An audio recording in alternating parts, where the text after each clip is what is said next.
एक लस्सीचा गोट घेतला आणि लक्षात आलं हे काहीतरी वेगळंच आहे. चवेत गावरानपणा पण पॅकेजिंगमध्ये ब्रँडिंगची झलक. हाच तो टर्निंग पॉईंट होता मूव फ्रेश डेअरीसाठी. कोल्हापुरातल्या निलेश आणि नितीन पाटील या दोन भावांनी सुरू केलेला हा प्रवास सुरुवातीला साधा होता. शेतकऱ्यांकडून दूध घ्यायचं आणि कट्टा दूध नावाने विकायचं. पण जेव्हा दुधाचे दर घसरू लागले तेव्हा त्यांनी बाजारपेठ समजून घेतली आणि निवडली व्हॅल्यू ॲडिशनची वाट.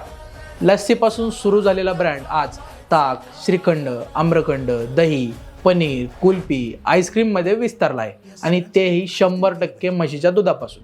स्वतःचा गोठा, दर्जेदार प्रोडक्शन, स्थानिक महिलांना रोजगार. मूव फ्रेश डेअरी हा 14 रेषाचा फॉर्म्युला झाला आहे. गावाच्या गोडव्यातून तयार झालेला हा ब्रँड आज संपूर्ण महाराष्ट्राच्या जिभेवर बसलाय. मूव फ्रेश डेअरी, कारण दूध हे फक्त प्यायचं नसतं, त्यातून व्यवसाय घडवायचा असतो.